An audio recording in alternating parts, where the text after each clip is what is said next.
So as most of you know, Darryl's birthday just passed. So getting a haircut wasn't the only way he celebrated. That's right.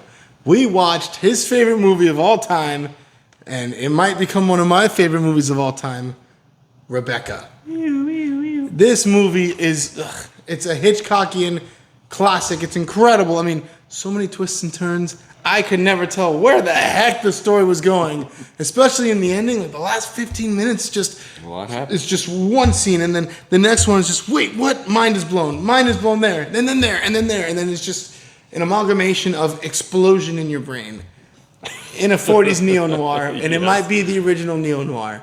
Maybe. This is actually my favorite movie of all time. It's incredible. Even though I have a lot of those, but this one is definitely one. Yeah. It's from 1940. It's Hitchcock's only film to win Best Picture.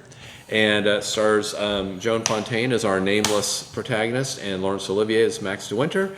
And there is obsession over Max de Winter's first wife, Rebecca, the title character. Who's never seen, Who's never never seen. shown, only referenced. It's like Right. she's taboo. Yeah, she's like a ghost that lives in Manderley, the house where Maxim de Winter lives.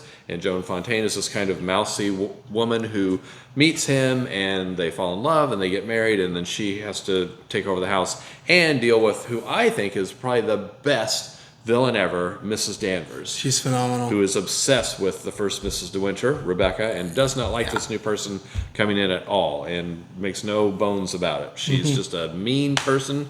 She's the type of coworker you have that you'd be afraid to ask if you could borrow a pen, because she would not give it to you and then tell you what an idiot you are for not having a pen in the first place. That's the kind of villain she is.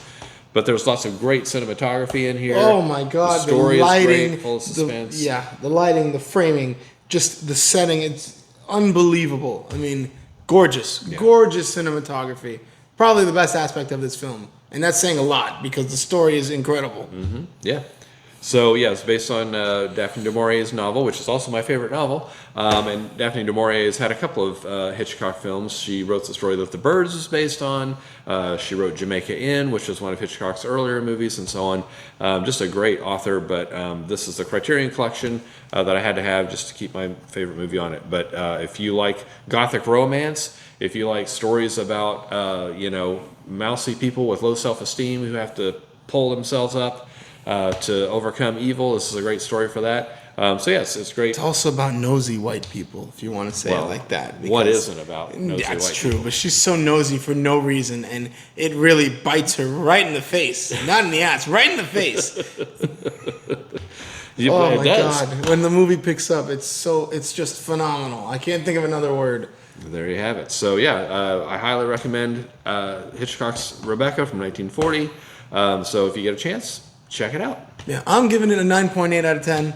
Almost perfect. Okay. But it's great. It's a must watch. And I'm sure you give it an A+, plus. A+ all across the board. Yeah. Tens across the board. Seriously, if you don't get it on the Criterion Collection, find a way to watch this one. It is a must-see. I think this is the best way to watch it, too. 4K. The sounding is a lot better, and you can really notice the cinematography here. I don't know if it's on any apps, but really, go watch it as soon as you can. Absolutely.